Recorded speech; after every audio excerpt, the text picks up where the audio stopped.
Hi, folks. This is Don Meissner with the North Country Fishing Report. A week ago, and I had some people listen to the show, and they said, boy, you really went off, because I was very emotional about what had happened to the DEERE River. And there's been follow-up to that and follow-up thoughts on my part. It wasn't so much for me to accuse, because that isn't going to do any good right now. The damage has been done to the river. I don't know, as the water flows down river, the stuff that came in from the dairy plant, that sewer fungus, as it's called, it's got to dilute. It's got to, as the volume increases, obviously its effect must decrease somewhat. I don't know just how much. I don't know if getting way down river from where that first spilled in, if the conditions may be a little bit better. I heard from someone that did go fishing there this last weekend and caught a couple bass in that lower stretch of the DEERE River. If in fact that is true, then that's cause for hope. But the other lessons we get from this is the DEC put out a statements of why you should avoid water that has stuff spill into it. Now, how would you ever know until it's too late?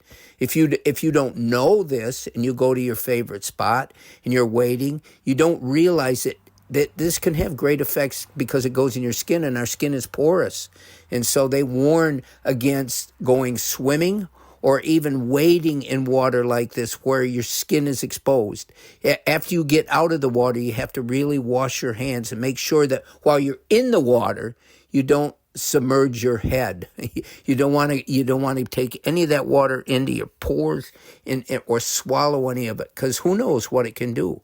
But it's important, I think, because we've got a lot of other tributaries, other rivers that flow into the St. Lawrence. And as they cover the miles coming from the foothills of the Adirondacks all the way down to the St. Lawrence River, they go through a lot of different places where there can be pollutants, whether it be from fertilizer or whatever, that can flow into the water. And this can affect us. It really can. I remember years ago in my blessed DEERE River when I was young, and I would wade it and leeches would get on me. And the impact of those leeches were incredible for me. I would get infected. I ended up in the Ogdensburg Hospital 3 different times because of poisoning, for a lack of a better word, from the leeches that were sucking my blood. And they create a wound where it won't really clot, so they can keep sucking the blood. And maybe what they secrete, I don't know. My point is, if we're going to enjoy these waterways that I do tremendously, we should be aware that it doesn't hurt to take certain precautions. And, who knows if we have any other spills like this? I know years ago, and I've talked about it, there was a significant spill into the Black River that killed a tremendous amount of life there. But in any event, we can learn from this. We can be more careful. We can have more stringent regulations for plants or even big farms that exist along these streams, because this is what makes this area so special. I've said it so much, but our water resource, the beautiful streams, ponds, lakes, and the majestic St. Lawrence River is what makes this area stand out, and it's really our future.